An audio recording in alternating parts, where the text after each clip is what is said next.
Now in this video, we would study how to integrate 3x plus 5 raised to 4 plus 5 minus 3x raised to 7 with respect to x. So let us assume this integral as I. So let I be equal to integration of 3x plus 5 raised to 4 plus 5 minus 3x raised to 7 dx. Now we integrate them separately. Now we use the formula for x raised to n, or rather we use this formula.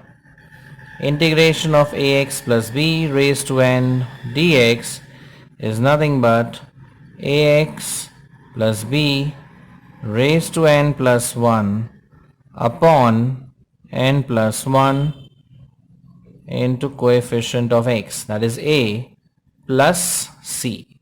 So we use this formula on these two terms. So when you integrate the first term, we obtain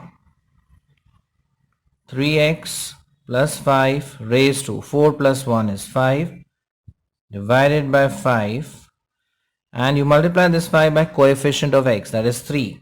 So 3 times 5 plus 5 minus 3x raised to, now 7 plus 1, see, n plus 1. So we have 8 divided by 8, and you need to multiply by a. A is coefficient of x. So here the coefficient of x is minus 3. So minus 3 into 8 plus c. So if we proceed further, we get 3x plus 5 raised to 5 upon 15. Now this product is minus 24. So we adjust the minus sign at the center. So minus 5 minus 3x raised to 8 divided by 24 plus c. So this is how you obtain the integral of the given function. Thanks for watching this video.